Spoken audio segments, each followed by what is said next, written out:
Powered by the Montana Television Network. This is the 530 News on Q2, Montana's news leader. To unleash the full power of the federal government in this effort today, I am officially declaring a national emergency. President Donald Trump makes a major move to fund the fight against coronavirus. Tonight here in Montana, we bring you more information on what you need to know about COVID-19, concerns over testing, safe distance, and the financial impact already affecting our community. Good evening, everyone. Thanks for joining us on your Friday. I'm Jeanelle Slade. Russ is off tonight. Well, this afternoon, President Trump declared the spread of the coronavirus a national emergency. With that, he signed an $8 billion emergency spending bill for vaccines, testing, treatment, and preparations to contain the growing threat. More than 40 people have now died in the U.S. from COVID-19, and more than 2,000 cases are reported. While health officials say the risk is still low for most Americans, they're under mounting pressure to catch up on the demand for testing. We've been working very hard on this. We've made tremendous progress. When you compare what we've done to other areas of the world, it's pretty incredible. But through a very collective action and shared sacrifice, national determination, we will overcome the threat of the virus. Late this afternoon, Malmstrom Air Force Base in Great Falls also formally declared a public health emergency. Colonel Jennifer Reeves, the commander of the 341st Missile Wing, says the declaration will provide preventative tools to help limit the spread. Well, here in Montana, all tests for COVID-19 are being processed at a state laboratory in Helena. MTN's Jonathan Ambarian talked with the man who oversees the lab about that process.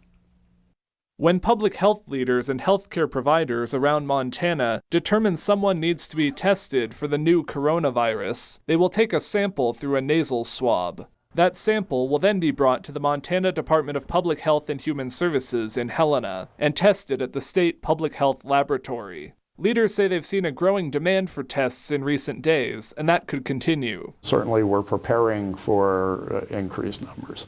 Ron Paul, the chief of the Laboratory Services Bureau, says they've received enough testing kits from the CDC to test an additional 1,000 people. The testing procedure identifies whether genetic material from the virus is present in a sample. It's similar to the tests the lab already does on diseases like the flu. So we already have people who are familiar with the method. Paul says the lab typically processes samples Monday through Friday, and they're also planning to work on Saturdays to keep up with the coronavirus demand. It would rise to the top of important things that we do, so if there are things that are less important, we have the capability to move testing resources around in the laboratory to make sure we address the things of greatest concern. Behind these doors are where all samples from around the state will be taken to be tested. Now, the department isn't letting anyone inside right now because of safety and other concerns, but they tell us that currently they can process several dozen coronavirus samples in a day. It's our role in public health to help and do our part in protecting the citizens of Montana. In Helena, Jonathan Ambarian, MTN News.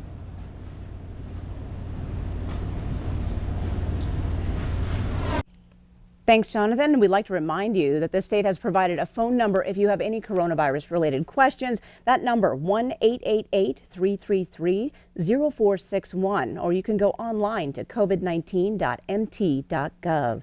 And to answer more questions, we're now joined by Dr. Brad Fuller with Fuller Family Medicine. Thank you so much for taking the time today. Thank you. First, we'll just start with the medical aspect. What are the biggest questions you are getting right now? I think the biggest question is do I have coronavirus? And if there's a concern, how do I get tested? So those are the biggest two questions that we'll have.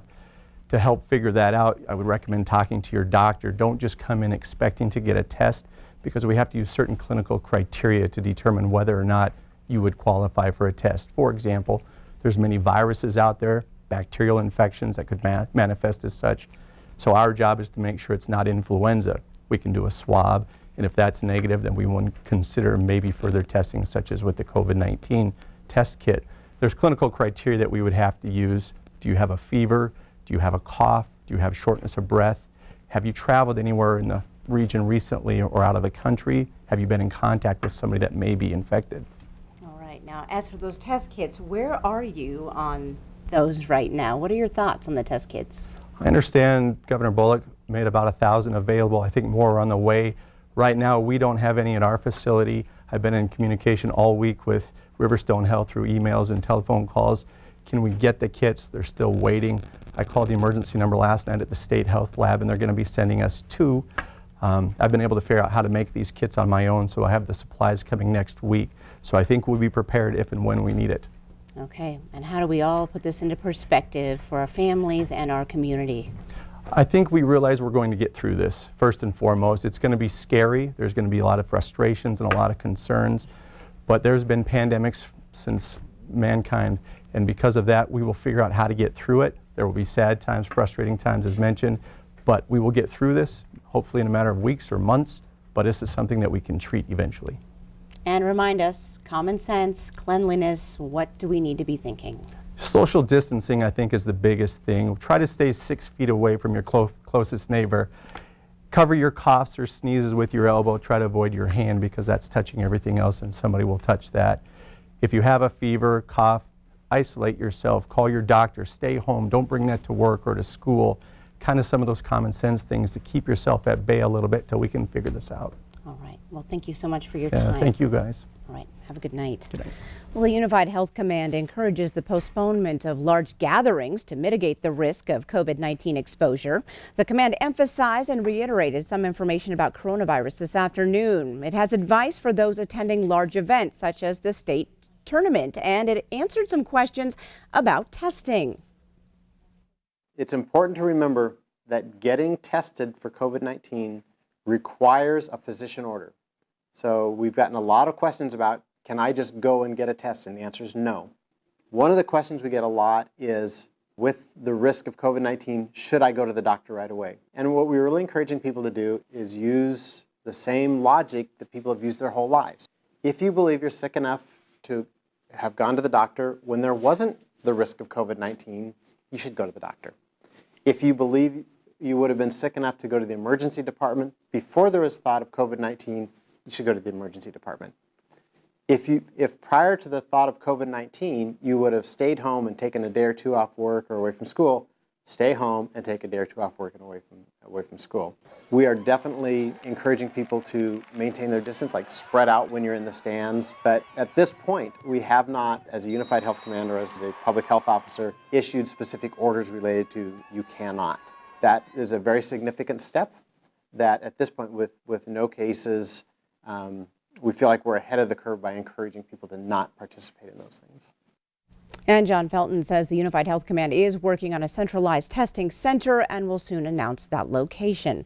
Well, in response to the coronavirus, School District 2 is taking a number of measures to combat the spread of the virus as well. Superintendent Greg Upham says public schools will remain in normal operating procedures, but says a number of other immediate actions will go into effect on Monday. Now, those include suspension of all out-of-state travel for student groups and activities, postponement of indoor events that are open to the public, and suspension of all outside volunteer presence. Upham adds that all 3 public high school proms have also been suspended. We're not panicking at all, John. I told our administrators we're not up against a cliff. This is a proactive measure to, assist in allowing this virus to just settle itself out and not host itself and move. And so better to do it now before we're in an emergency situation. And a full list of changes and precautions for School District 2 can be found on our website, ktvq.com.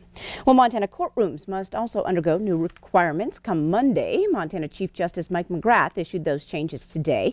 They include releasing at-risk individuals from jury duty, limiting the size of jury pools, and pushing back bench trials to later dates. The CDC defines at-risk people as anyone over 60 or people with underlying health conditions. Jurors considered at risk or have traveled to China, South Korea, and most European nations within the last 14 days should not be directed to report. Now, those requests to be excused from jury duty must be made over the phone. Well, it's one of Montana's most anticipated events each year, and now the St. Patrick's Day Parade in Butte is canceled. Parade organizers confirmed the news earlier today. The move comes just one day after Governor Steve Bullock declared a state of emergency over the coronavirus pandemic. Even without a single case in Montana, the governor says he is freeing up resources to prevent its spread. Jobs Jamboree, the largest job fair in the region, is also not happening. According to the coordinator, they are taking responsible action to cancel this year's event due to the coronavirus. The team is working on ways to provide options for those who have registered and will have that information as soon as possible. Well, with the concern and uncertainty surrounding the virus, we know many of you have unanswered questions, and we'd like to hear from you. So please email your questions and concerns to news@ktvq.com. And of course, we will try to get those answered by local health officials in the coming days. Coming up next on Q2 at 5:30, extra COVID-19 precautions and local economic impact on local businesses. Plus, find out why the Crow Tribe will be front and center in Chicago. And the latest in sports as Montana State basketball tournaments march on. Scott shows us how tomorrow's championship puzzle is falling into place. And coming up in weather, winter returns to much of Montana. Take a look at the threat board. It's filling up too. We'll tell you what that means for your weekend in a few more minutes. You're watching MTN News with Jeanelle Slade and Russ Riesinger. Storm Tracker weather with Bob McGuire. And sports with Scott Green. This is the 5:30 news on Q2, Montana's news leader.